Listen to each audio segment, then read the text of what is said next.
इस्लाम की सेनाएं पश्चिम एशिया को रौंदती हुई भारत के पश्चिम द्वार पर दस्तक दे रही थी।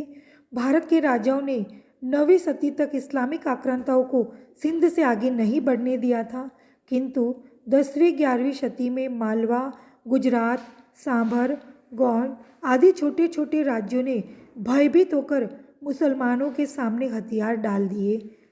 महमूद गजनवी ने उत्तरी पश्चिमी सीमांत राज्यों को जीत लिया था तथा मथुरा, कन्नौज, ग्वालियर, कालिंजर को जीतकर उसने सोमनाथ के मंदिर को ध्वस्त कर दिया। अनेक हिंदू सम्राट उसका प्रतिरोध भी नहीं कर सके। 11वीं-12वीं शती में अजमेर में चौहान, दिल्ली में तोमर, कन्नौज में गढ़वाल राजा शक्तिशाली थे। इस काल में मोहम्मद गौरी ने भारत पर चढ़ाई कर दी। पृथ्वीराज चौहान ने उसे कई बार पराजित किया, किंतु वह निरंतर जागरूक न रह सका तथा कन्नौज के राजा जयचंद के साथ गृह कलह का शिकार हो गया। फलतः जयचंद गौरी से मिल गया और अंतिम युद्ध में पृथ्वीराज हार गया। इसके साथ ही भारत से हिंदुओं का राज्य ही समाप्त हो गया।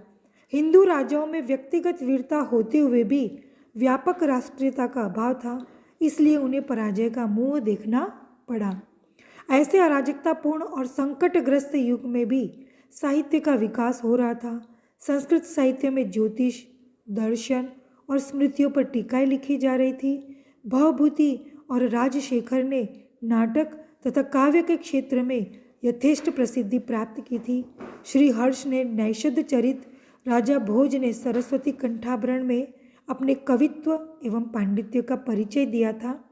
इस काल में जयदेव, कुंतक, हेमचंद्र, विश्वनाथ, सोमदेव जैसे विद्वान, आचार्य और कवि भी साधनारत थे।